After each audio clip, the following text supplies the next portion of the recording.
this time? Is it a show? Are you for real? I don't think you make a show with God. I don't think so. But just to answer your question, you see, there are some people who are just called by God, and no matter how much you run away, you just know that you have this calling.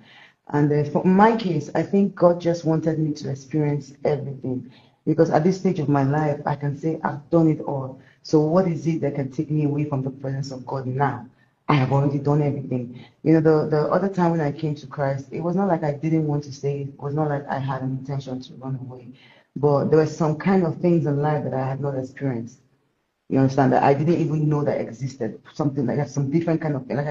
Like my testimony, I was saying that pain was one of the reasons why I always run out of God, because I serve God with so much intensity, and in the middle of that intensity, a big pain will just come, and I'm like, God, why? Okay, why? What's the reason?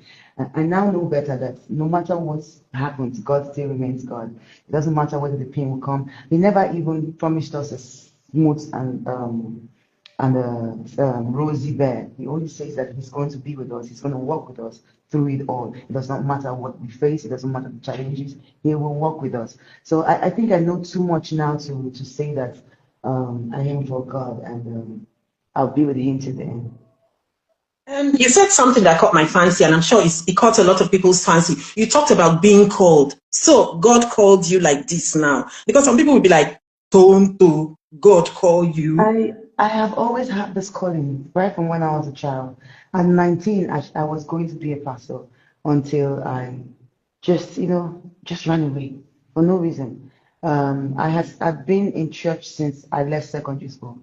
So I'd known God intimately, I'd known God intensely for as long as I was a child. And I've always known that I have this calling. If you watch what has happened in my life, it's not ordinary. Anybody that may have or may walk my shoes may not have survived, would not even survive.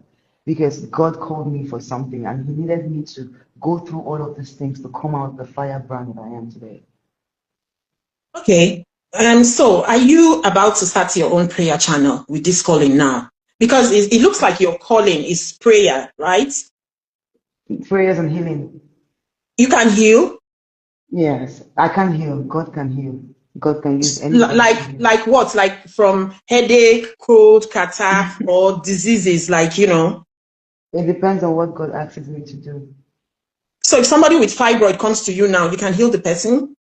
I think any good Christian can, any strong believing Okay, like Christian me now, I can. have big belly. So instead of going for BBL now, can you? I'll give you Monjaro, Stella. I'll give you Monjaro for your big stomach. Okay, so are you about to start a prayer channel? At this stage of my life, I'm just letting God lead. God asked me to start praying for people online, and that's what I'm doing. He's the one, taking me day by day. I'm just the vessel. So if He says to do that, I will do that. And when you do that, you will monetize your channels because it's the proper thing to do, right? I don't know about monetizing it. It's my calling. It's not about money. I was talking to somebody the other day, and I told the person, I said, you see, there's some people who are just going to be there for God forever. I didn't run to God because of money. I'm already rich. I didn't run to God to be famous. I'm already the definition of being famous.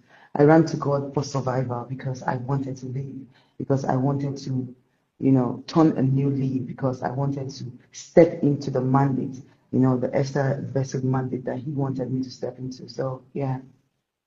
Okay, so is there something in particular that happened that caused you to give your life to Christ? Yes, but I would not really want to get into it. I don't want this. They misread your post and they are thanking God that you're back together with Churchill. Well, That's romantically. Nigerians now, even if you want to no, I'm sorry, not Nigerians, I mean human beings as a whole, if you want to hide the truth, just put them in written words. We don't slow down to read. We read to um, to respond. And that's something that I know that human beings have, and it's not. I'm not trying to judge anybody for it, but if you read my post carefully, it was more about the the love that my son has found, not the love that I have found. Like I said, we're back as parents as we should be.